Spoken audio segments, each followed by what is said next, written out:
Les mariages dans les contes de fées, c'est beau, c'est plein d'émotions et ils sont tous différents. Mais dans la vraie vie, en France, c'est beaucoup plus banal. Ils se ressemblent tous et pas pour le meilleur. Voici donc 8 trucs que vous risquez de voir si vous allez à un mariage.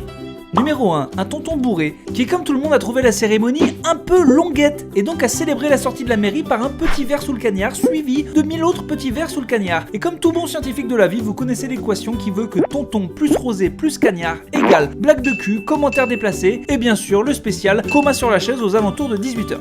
Numéro 2, un PowerPoint ridicule. C'est Thierry, l'ingénieur informaticien proche du couple qui l'a fait et on peut vous dire qu'il a mis les moyens. Comics sans MS, musique romantique, photos des deux époux petits, mis l'une à côté de l'autre. Mais où est-ce qu'il va chercher toutes ces idées? Si vous n'aviez encore jamais vu 100 personnes avoir un grand moment de malaise pile en même temps, c'est que vous avez jamais vécu d'instant PowerPoint. Numéro 3, le supplice de la photo officielle. Si tout le monde sait, c'est avant tout pour ce moment. Sauf que pour arriver à ça, avec tout le monde qui sourit, faut à peu près 150 ans. Pourquoi ? Parce que mamie veut pas se lever de sa chaise, parce qu'on a perdu un des enfants d'honneur, et parce que le tonton bourré est déjà complètement cuit. Le vrai problème, c'est que dans 15 ans, quand vous re-regarderez la photo, vos fringues classe là, elles seront plus classe du tout. Mais alors du tout. Numéro 4, une musique qui se détériore au fil de la soirée. La musique au mariage, c'est un sujet compliqué, car il faut réussir à divertir des gens aussi différents que tonton Jaco, les potes de l'équipe du rugby du marié, les enfants, les copines fofolles qui veulent twerker. Autant vous dire que pour faire plaisir à tout ce monde, il n'y a qu'une solution. La chanson française bien ringarde. S'en suivront les classiques, la queue leu, les sardines, la danse des canards. Et si tout marche bien, vous verrez des types bourrés avec des cravates sur la tête. Et c'est là qu'on sait s'amuser en France. Ça, c'est la fête. Allez musique! Allez musique!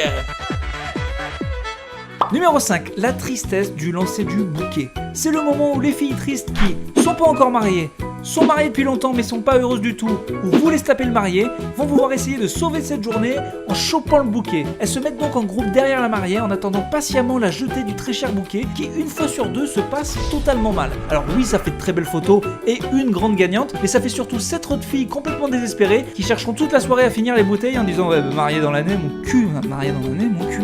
Numéro 6, le gars qui dit qu'il va pleuvoir. Les mariages, souvent on fait ça l'été pour espérer un peu de soleil. Mais le problème quand on cale une date 2 ans à l'avance, c'est de savoir le temps qu'il fera. Pourtant, même quand on a la chance d'avoir un soleil un peu clément, il y a toujours un type qui va passer l'après-midi à checker le ciel pour voir s'il pleut pas. Et si jamais il pleut, alors que tout le monde fait la gueule, c'est le seul qui sera super content, car il pourra sortir sa phrase préférée, la phrase de tous les relous.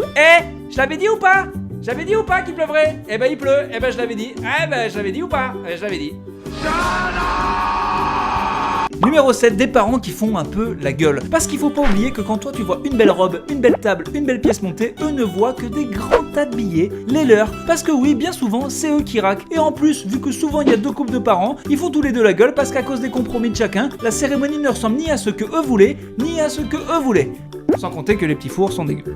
Numéro 8, des jeux qui mettent tout le monde bien mal à l'aise. Souvent organisés par les potes d'école du marié, bourrés depuis le vin d'honneur, mais qui arrivent, contrairement à tonton Jaco, à se tenir encore un peu debout. Ces jeux sont une façon d'occuper un peu les troupes pendant le repas qui tarde un peu. Alors on a les classiques, tâter des mollets de femmes les yeux bandés, souvent dans le lot on met une mamie et là je peux vous dire qu'on se fend la gueule, les chaises musicales, ça c'est drôle, et bien sûr le classique, égorger les époux ainsi que la mère de la mariée.